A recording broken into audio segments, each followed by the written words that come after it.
Extremely wealthy people who were violently murdered. Hey guys, welcome back to our channel Wealth. The world's wealthiest are not guaranteed safety despite their enormous wealth. Many of them have met grisly ends while holding onto their wealth. The richest 1% control approximately 44% of the world's wealth, which causes many people to fantasize about the power and wealth they would like to possess. So, today we will be showing you all the extremely wealthy individuals who were violently killed. Be sure to subscribe to our channel and click on the notification bell icon to never miss any videos. Number 5. Christopher George Ladder Wallace.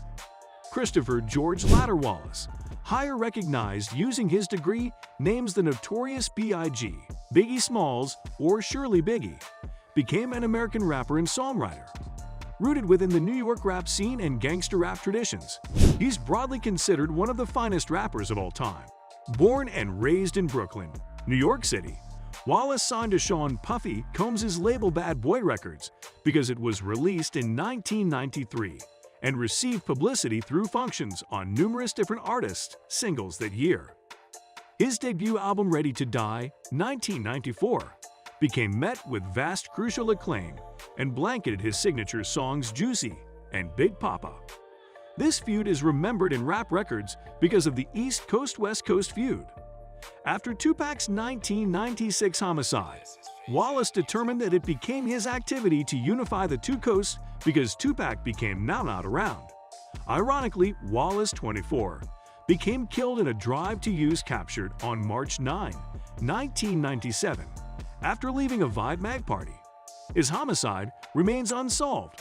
However, many believed it became part of the still escalating East Coast-West Coast feud. At the time of his death, Wallace became well worth $20 million. Number 4. Adolph Coors III. Adolph Coors III became the grandson of Adolph Coors and inheritor to the Coors Brewing Company empire. He served as chairman and CEOs till his homicide in 1960 at age 45. On February 9, 1960, while Coors was riding in Morrison, Colorado, on his way to work, he became kidnapped with the aid of Joe Corbett, an escaped murderer. Corbett held Coors for a $500,000 ransom, which Corbett hoped to apply while he was on the run. Unfortunately, Coors was murdered with the aid of Corbett, who left the frame in a rubbish dump earlier than the ransom will be paid. Corbett fled to Vancouver. He lived there for numerous months before being identified by neighbors and said to authorities. After his extradition, trial, and conviction, Corbett became sentenced to life in jail and served much less than 20 years earlier than being launched on parole. Number 3. John Lennon. John Lennon, incomplete John Winston Ono Lennon, is the chief or the co-leader of the British rock institution The Beatles, creator and image artist, solo recording artist, and collaborator with Yoko Ono on recordings and different artwork projects.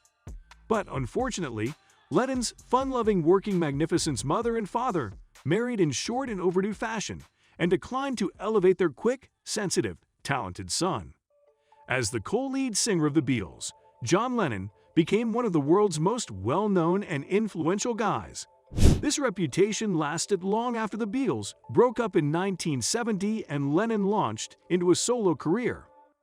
On December 8, 1980, Chapman went to Lennon's rental armed with a .38 revolver and a duplicate of J.D. Salinger's The Catcher with Inside the Rye, which he had bought in advance that day.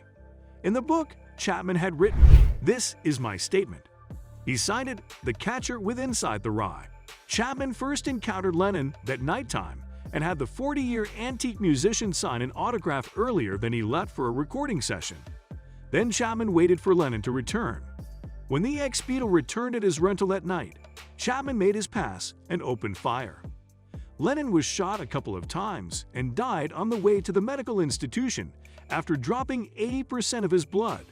At the time of his death, Lennon's net worth became anticipated to be about $200 million. Number 2.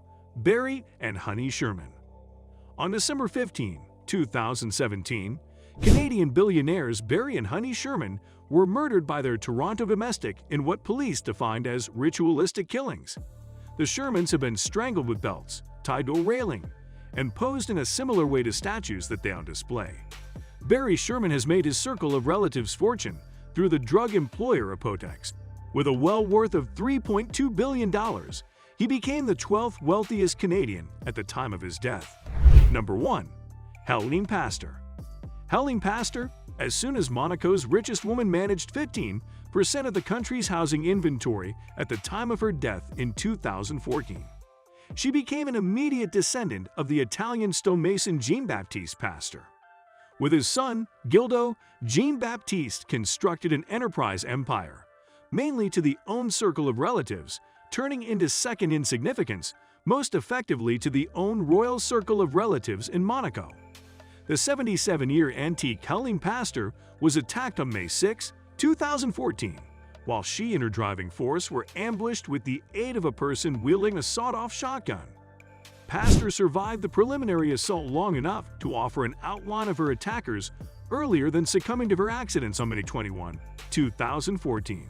After an investigation into the incident, it was found out that the hit on Pastor became organized with the aid of Polish diplomat Wojciech Janowski. The fortune became well worth everywhere from an anticipated US $3.7 billion to US $25 billion on the time of Pastor's death. So this was all about extremely wealthy individuals who were violently killed. Subscribing to additional updates will keep you updated. So, hit the like button and the subscribe button for further updates.